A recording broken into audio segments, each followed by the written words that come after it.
So the Lions beat the Cowboys 44-30. Chris and I had both picked the Cowboys to win. We saw a different Lions team last night than we'd seen in recent weeks, specifically on the offensive side of the ball. I know they scored enough points to beat the Giants in overtime, but that still felt like kind of a flat performance. And the first game in which Dan Campbell took over play calling at a time when no one knew it officially, we just gleaned it from the fact that every time a play was in the process of being called, he was looking through his cheaters and he was talking into his microphone, which created the impression that he's calling the plays. Last night, it seemed to work better than it has. And one of the reasons it works, you got to give the ball to Jahmyr Gibbs. Look at what happens when you give the ball to Jahmyr Gibbs, both in the running game and in the passing game. He finished, if I can read my handwriting here, and sometimes I can't, with 12 carries for 43 yards, but 3 touchdowns on the ground. And he had 7 catches for 77 yards.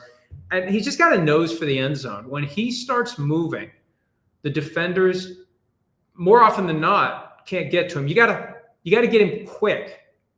If you don't get him quick, he kicks it into high gear, and off he goes. There was that key third down in the first half where he slammed on the brakes. Deron Bland went flying, and Jahmyr Gibbs picked up the extra yardage necessary to get the first down. So it was working better last night. It wasn't perfect.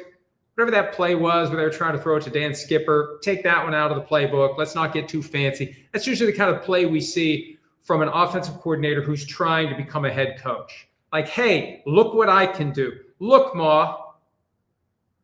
No hands. Look, Ma. No brains. We see that from time to time. It was just a weird glitch. And they managed to keep the Cowboys pass rush for the most part from getting to Jared Goff. Early on, there was a sack right up the middle. The kind of thing that the Vikings put out there for the rest of the NFL to try to duplicate, pressure up the middle on Jared Goff, get him off the spot, make him uncomfortable. It clicked last night for the Lions. And every time the Cowboys started to get back into it, the Lions were able to get down the field and get more points and stretch out the lead and take it to the point where it was impossible for the Cowboys to come back. When it was 30-27, could have gone either way. But that's when the Lions, I think, realized playoffs are on the line here. And it was expected for the Lions to not just be a playoff team, but to be a Super Bowl contender. So one of these two teams had to lose. That's what's so compelling about many of the games that are coming up this weekend. It's the same kind of stakes, whether it's Steelers-Ravens, whether it's Bengals-Bills, Colts-Jaguars, Bears-Packers, Texans-Chiefs, even Chargers-Eagles, although there's a little less steam for the Eagles now that the Cowboys have lost. We'll talk about playoff pictures for those teams coming up. The bottom line is the offense was working, and Dan Campbell did a much better job than we had seen of calling the plays. And this isn't the crappy Cowboys defense that we saw earlier in the year. They had played better in recent weeks. The Lions just got back to being the Lions we're used to seeing. It also helped that Amon-Ra St. Brown played.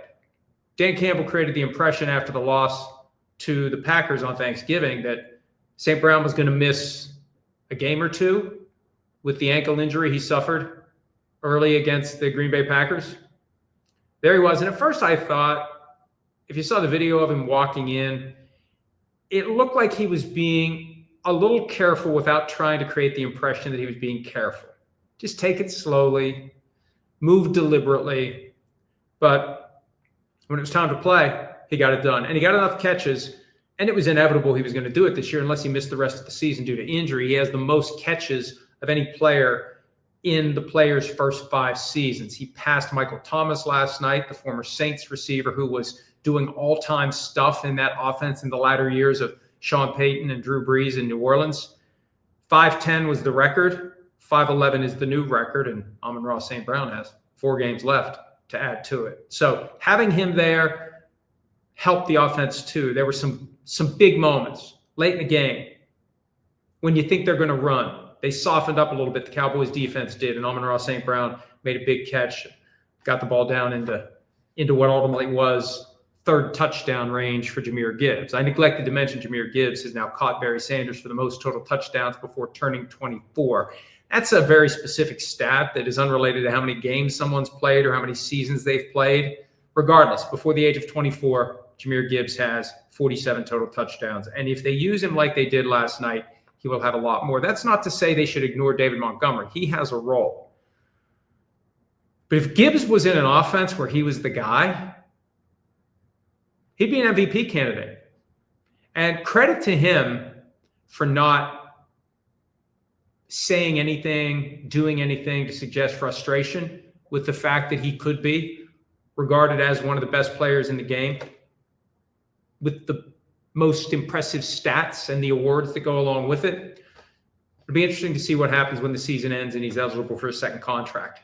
And will the Lions pay him not based on what he's actually done, but what this player is capable of doing? You have a Ferrari. It's up to you to decide how much you're going to drive it.